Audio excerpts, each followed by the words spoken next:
Fans have been wondering for years what really happened and why this story still makes people in Nashville so upset.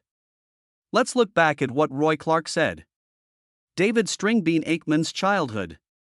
Stringbean, whose real name is David Akeman, was born on June 17, 1915, in the hills of Jackson County, Kentucky. The country, the times, and the close-knit family who nurtured him all had a big impact on his early years.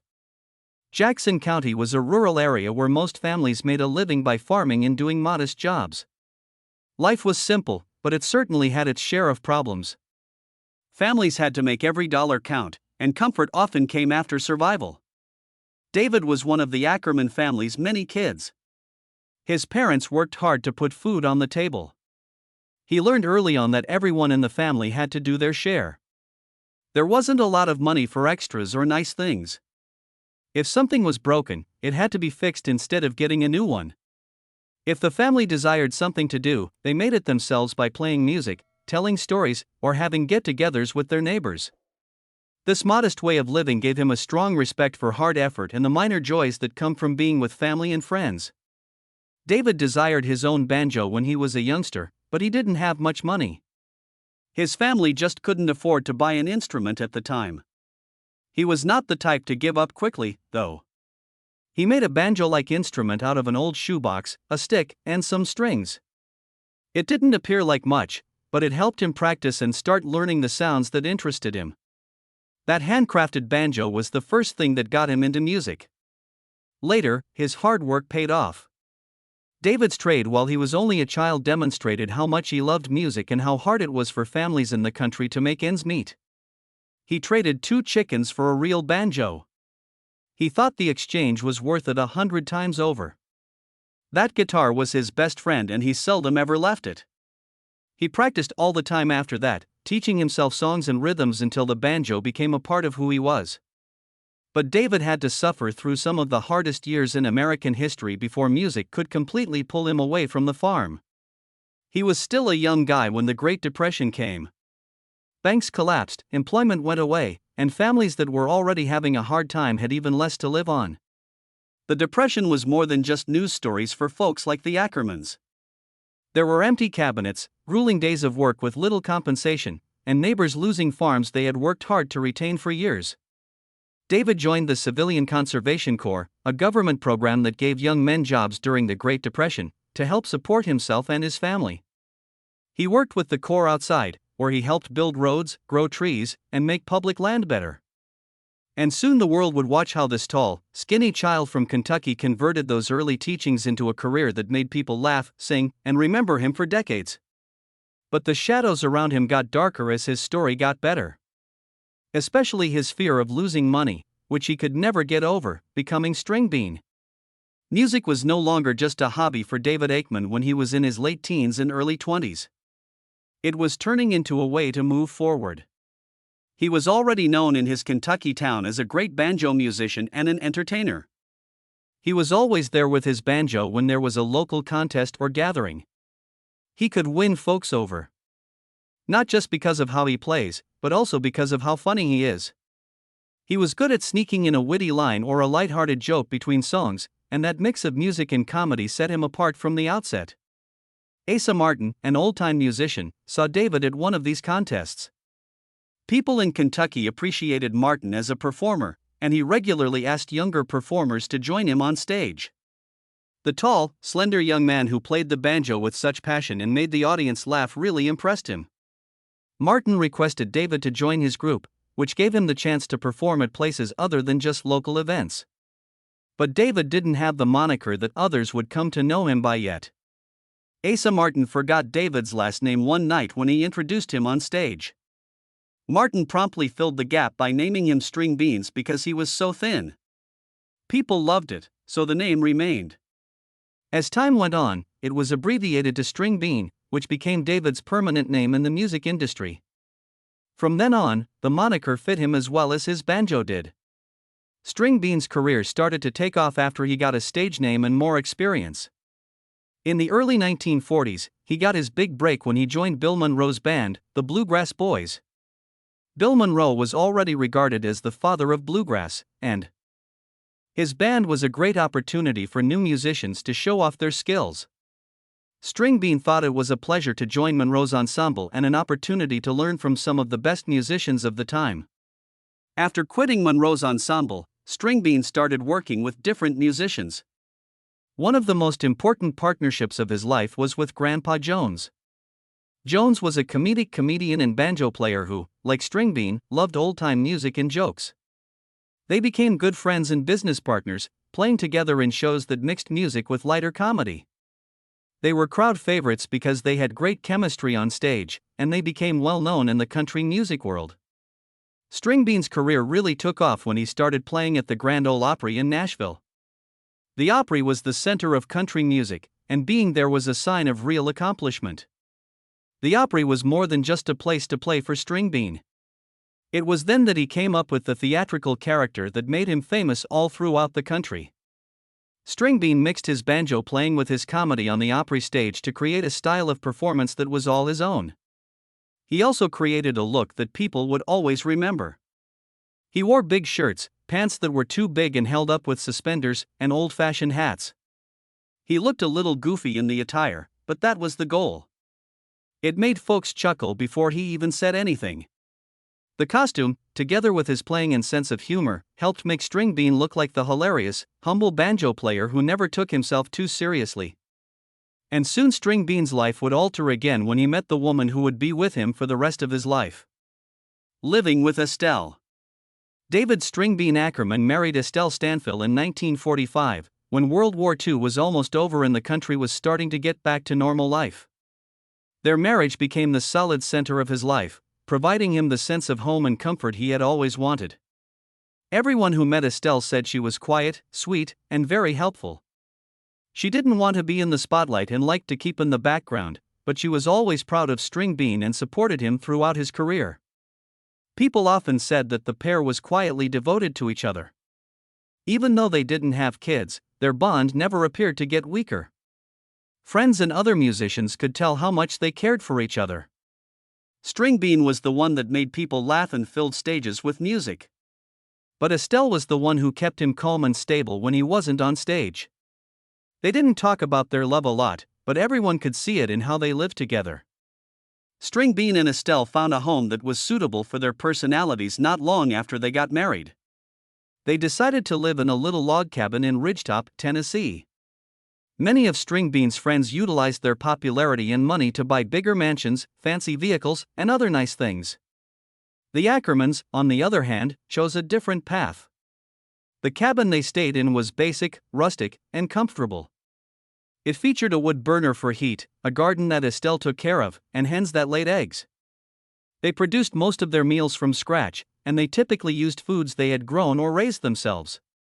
Some fans who watched Stringbean on stage every week at the Grand Ole Opry or on the hit TV show Hee Haw might have been astonished by this kind of living. People who didn't know him might have thought it was strange that a famous singer lived so simply.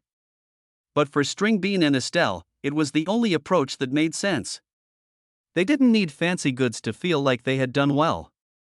They were happy because they lived simply, gardened, fished, hunted, and spent peaceful time together after the music and laughter of the stage were over. Stringbean didn't trust banks very much, which is one reason they lived so simply. He didn't trust people because of what happened to him as a child during the Great Depression. He had seen folks lose their savings overnight when banks closed when he was a young man. He never forgot how scared and powerless everyone was throughout those years. And it changed how he dealt with money for the rest of his life. He still didn't want to put his money in banks, even after he became famous and made a lot of money from singing. Stringbean decided to keep his money close instead. He had cash on him, and at home he sought strange places to hide his money. Some others say he hid money in the chimney. Some people thought it was hidden beneath loose bricks in the walls or under the flooring. It was never clear how much he had hidden, but word spread swiftly around town.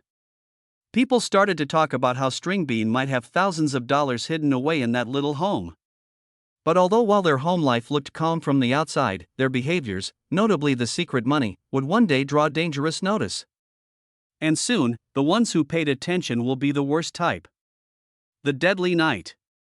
For most of the people who knew David Stringbean Akeman, November 10, 1973, started out like any other Saturday. Stringbean had a set schedule that he rarely changed, and this night was no exception. He and Estelle got ready for their weekly trip to Nashville, where he was going to play at the Grand Ole Opry. Stringbean was in a terrific mood that night at the Opry. He played his banjo, told jokes, and made the crowd laugh, just as he usually did. Other musicians who were there later said that nothing about the night felt strange. As always, Estelle was there with him.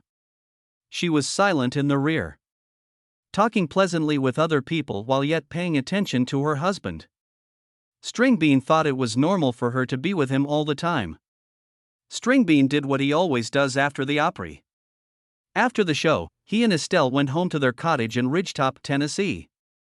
The drive was normal, and everything seemed normal to everyone else. It was just another Saturday night for everyone else. But disaster was already waiting for Stringbean at home while he was playing music and making people laugh. Earlier that evening, two cousins, John and Marvin Brown, who had both been in trouble with the law for stealing and other little crimes, had broken into the Akeman cabin. They had grown up impoverished and restless, and they were constantly in trouble with the law. In the last several months, they had gotten even more reckless. The Browns had heard the same tales that had been going about for years, that Stringbean didn't trust banks and kept a lot of cash concealed in his house. People in town started to talk about how he might have thousands of dollars hidden in his chimney, under his floorboards, or behind the walls. The Browns thought these rumors were a chance. On that November night, they broke inside the cabin and waited. Their plan was easy. They planned to ambush Stringbean when he got home, scare him, and steal any money they could find. They were sure that the small house held a lot of money that was hidden. Stringbean and Estelle got home from the Opry late at night, about midnight. They parked the car and headed approaching the cabin, not knowing what was inside. First, Stringbean went in. The Browns came for him almost right away. People believe that John Brown shot first and hit Stringbean at the door. He fell down and died right away. Estelle, scared, hurried back out of the hut and toward the car, trying to get away or get help. But she didn't get very far. Marvin Brown pursued her down and shot her near the car outside. A sudden surge of violence ruined the couple's tranquil life in just a few minutes. The Browns searched the cabin because they were sure that the money they were looking for was concealed there. But what they found was a lot less than they thought they would. They thought they had thousands of dollars hidden away, but they only found a little quantity of cash. There was no sign of the rest of the reported wealth. The next morning, Stringbean's good friend and fellow Opry star, Grandpa Jones, came to the cabin. The two had planned to go hunting together, which was something they did a lot. Jones drove up to the house expecting Stringbean to be there with his stuff. Instead, he saw something that would haunt him for the rest of his life. Jones observed Estelle's body close to the automobile. He was in astonishment and ran to the house, where he found Stringbean laying just inside the door. He quickly left to obtain help when he realized what had transpired. He would later say, "The moment was one of the worst things he had ever been through." Grandpa Jones lived for many more years, but he could never forget how sad it was to find his friends like that. The news of the murders circulated rapidly, shocking Nashville and the rest of the country music industry. People who liked the show, other performers, and even neighbors were all shocked. It was hard to believe that this sweet, humble people could be treated so badly. And shortly, the search for justice would begin, revealing things that startled both fans and friends. The Nashville community was shocked by the deaths of Stringbean and Estelle Akeman and the search for their killers. Friends and fans were sad, and neighbors speculated about who could have done such a terrible thing. It didn't take long for people to start to suspect something, and the trail finally led to two cousins, John and Marvin Brown, who were already known to the police.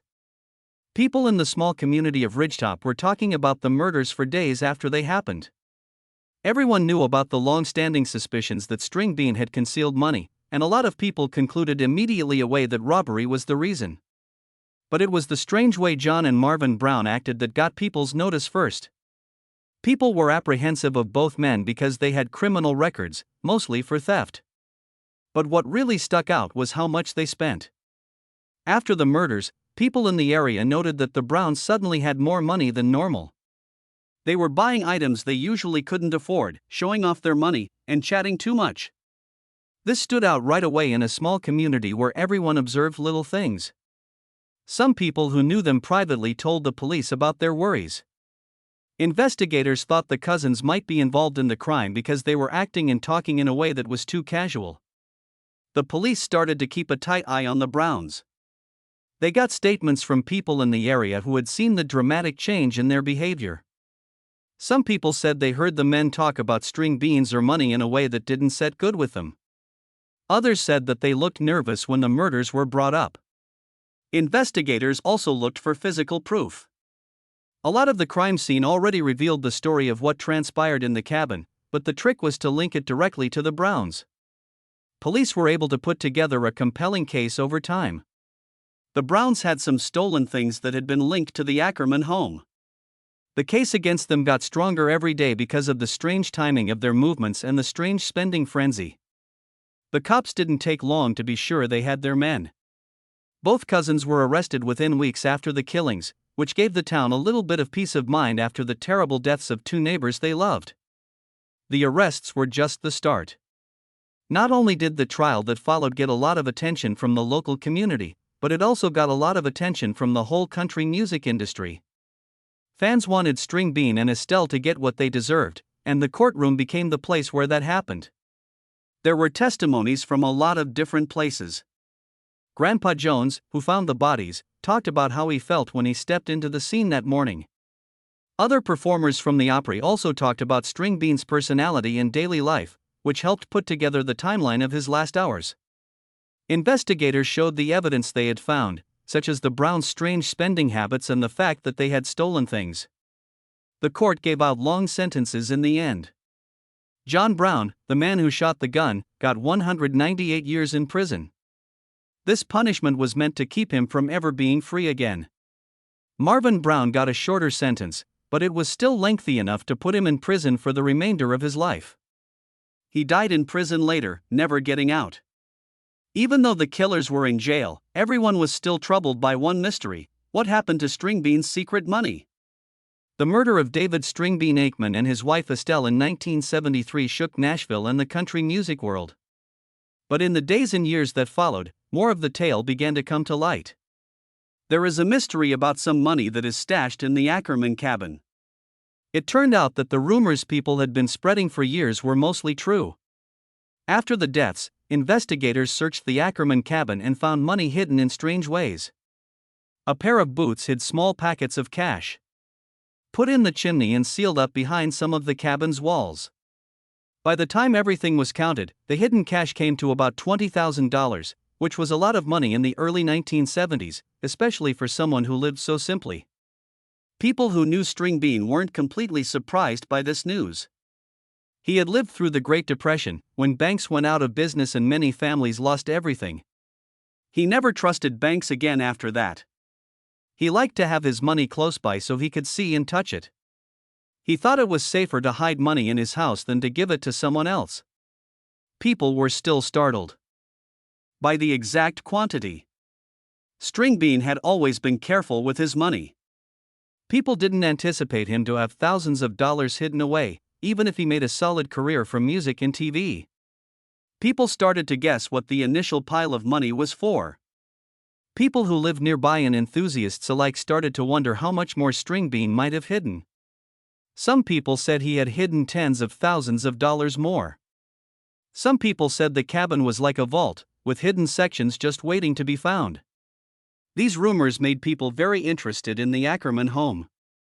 Long after the murders, people talked about how thieves and treasure hunters would sneak onto the land at night, hope to locate another secret parcel.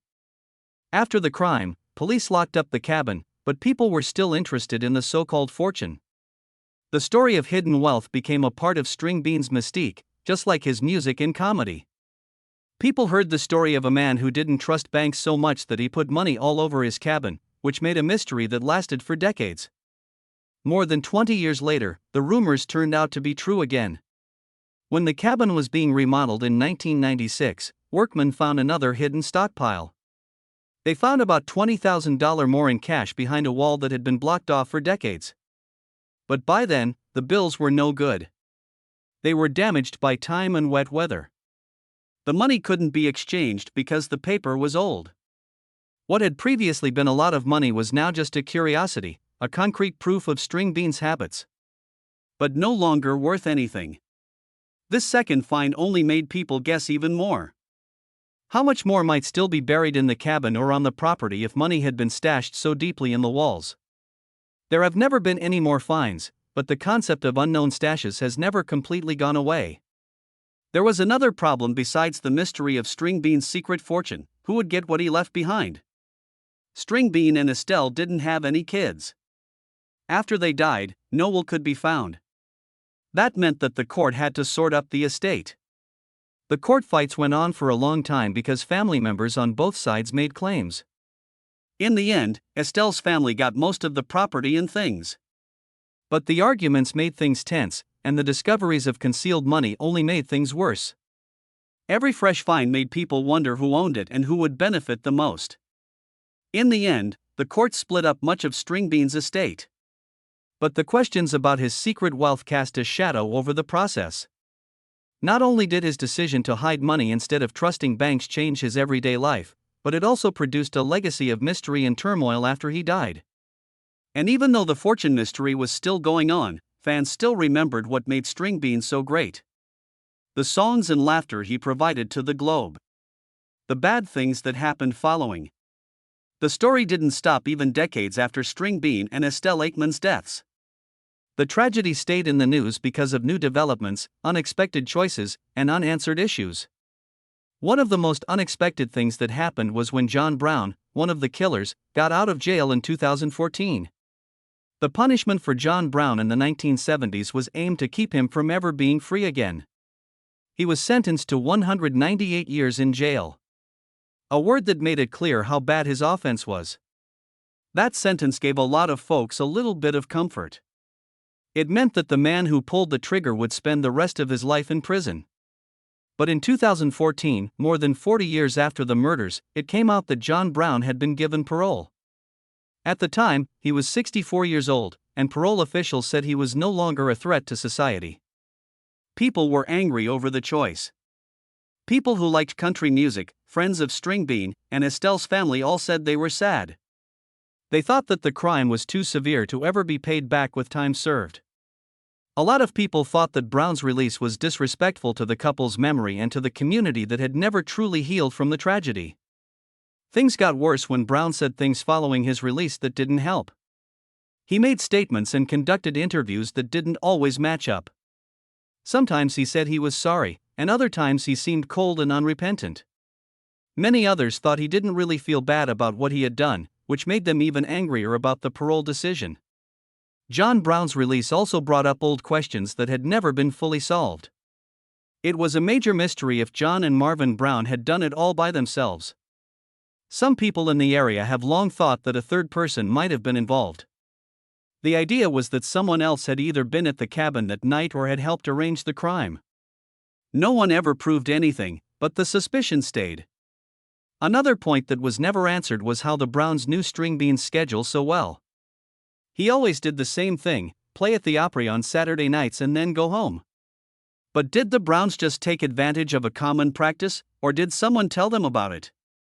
Some people thought that an insider from the Opry or a neighbor might have given information, but there was never any proof to back up that idea. Over time, the questions that were never answered led to a lot of ideas and stories. Some people thought the Browns had inside information from someone close to Stringbean, but others were positive they had acted on their own and just estimated his schedule properly. The stories about the hidden treasure only got stronger after another $20,000 was found in the cottage walls in 1996. Who could argue there wasn't more money if it was still being found more than 20 years later? This led to rumors that the Browns had taken more money than anyone knew about, or that there might still be more hidden cash somewhere that hasn't been found yet. These questions still don't have clear answers. Fans, historians, and those who were there at the time still talk about the occurrences. The mystery is what keeps the story alive for a lot of people. Even though remembering the event is still hard. Don't forget to like this video, subscribe to the channel, and hit the notification bell so you don't miss what's coming next if you liked it.